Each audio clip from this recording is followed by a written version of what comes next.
Hi, my name is Jeff. And my name is Jeff, and welcome to WineGeekTV, a web show dedicated to helping the average Joe and Jane learn and appreciate wine. Each and every episode from a super sommelier like Mr. Keycheck here. Truer words have never been spoken. What's our motto? If you learn one geeky wine tip, Jeff, we've done our jobs. Rock and roll. Hey, in honor, this is our 40th episode, right? As far as I know, or as far as you know. So in honor of that, we thought we'd do one of Jeff's favorite wines, the Bogle Phantom. So if we're do the Bogle Phantom, we might as well do some of the other Bogle goodies, right? Because I do like the Bogle goodies. Now, from what I understand, this is only the second release of Phantom. We had an argument about this earlier. I thought it was only the second release, but Mr. Keycheck believes it's had more releases than that. So we'll be Googling it afterwards to find out. But why don't you Google it for us so we can get on with our lives, and you can send us the information. Okay. All right? Perfect. We have better things We'll post it out on the website. All right, so this is the latest version of the Phantom. Phantom 2.5. Whatever it may be. Hey, so anyway, so we're going to run through a couple of these Bogle things. We got the Bogle Old Vines in. Bogle's been making wine in California since about 1968. Still family owned and operated. Still do all their own stuff. Most of it is their own vineyards. They do buy in a few things. They're known for their Petite Syrah. Their Petite Syrah is kick-ass. Their Old Vine Zin is very, very good. And then they put out the Bogle, which is a blend of selected parcels, selected barrels, limited release stuff. The Phantom is 49% Old Vine Zin, 49% Petite, and a 2% Old Vine Mourvèdre. There you go. All right. So here we go. Right here, 2007 Bogle Vineyards Old Vine Zin. These vines range between about 40 to 70 years old. All right. There is, as we mentioned before, have we mentioned this? There is no actual designation for old vines. If you want to put old vines on your label, you can do it. Period. No matter how old your vines are. There is kind of an unspoken rule. Right. It doesn't mean anything. There is kind of an unspoken rule that they should be in that kind of 40 to 50 range. But hey, whatever. Yeah. See, if I ever made a Zinfandel, I'd call it Zippy Vine. Oh, sure. Because there's no designation for Zippy. So I love Zinfandel. Zinfandel's my favorite red grape varietal. So anything Zinfandel for me is awesome, generally speaking. Yeah, you're absolutely right. More medium to full-bodied, super intense fruit. A little acidic. Does it need to open up a little bit, maybe? No, the acidity is lovely. It's well balanced. Be good for steaks. Be good for lots of things. Oh. But yeah, it's not super huge. You know, it's a little bit more reserved, which I'm surprised. What makes old vines more interesting than young vines? Whether it's true or not, old vines produce less. The older the vine gets, the less production, especially with the Zinfandel, less production on the vine, so the grapes, the clusters that you get become more intense, more focused. Also, those roots go way down deep, 20 to 30 feet, really tap into the substructure of the soil, pulling up all those wonderful nutrients and elements into the wine itself. Yes. You're really getting agricultural right now. That's good. Well, 90% of wine is agriculture. All right. That's good stuff. Done. Woo! Next. Here's one of my favorite. This is kind of my go-to Petite Syrah. This is, I believe, this is what Bogle made their name on, was their Petite Syrahs. No, thank you. After I took a pull off of it? A pull. This is the 2007 Petite Syrah from Bogle. All right.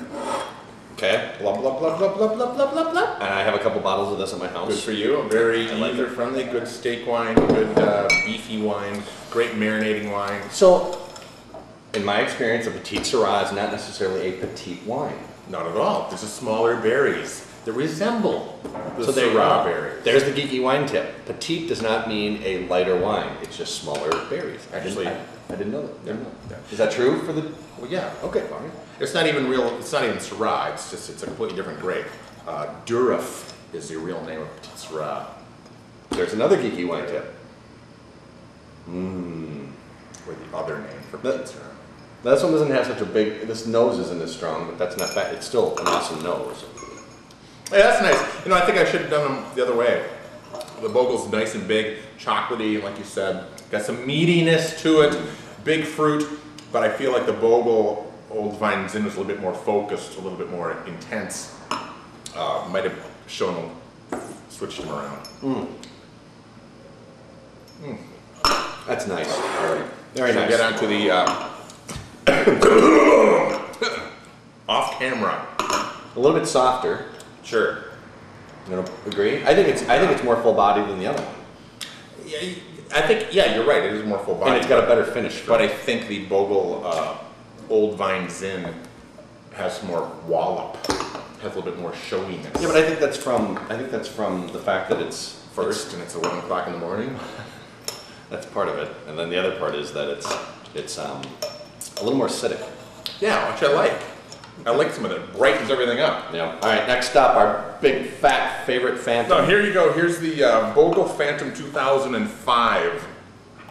Yep. Old Vine Zin, Petite Syrah, and Mourvèdre. And Old Vine Zin. Yeah. You said that first. Okay. Here we go. Nice smoky nose on there. Yeah. It almost has an earthiness to it, surprises me. Kind of a candied fruit underneath it all. I mean, these run almost. These are what people are referring to when they say sweet, ripe fruit. This stuff is grown in an area.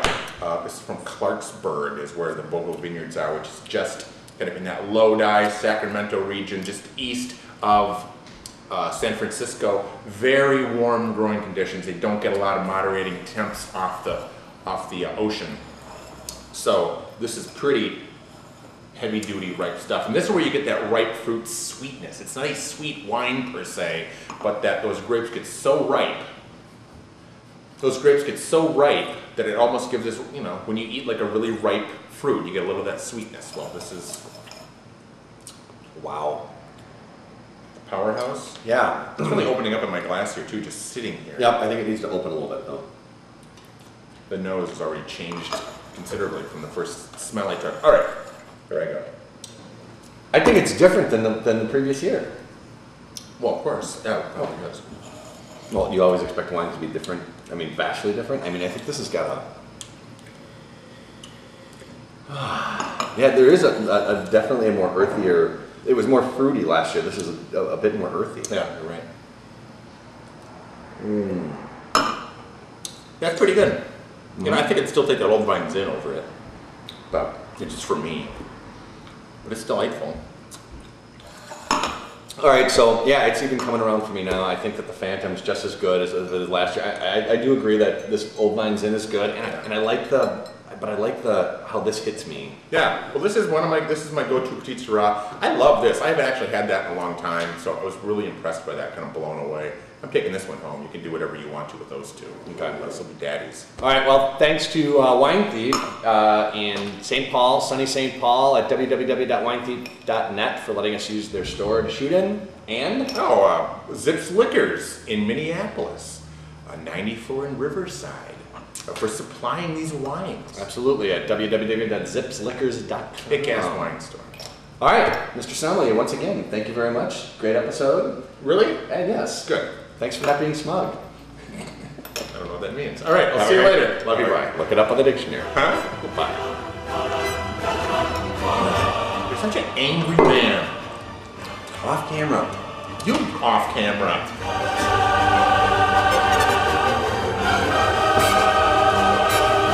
Delightful wines. That was a great ending. Let's try that again.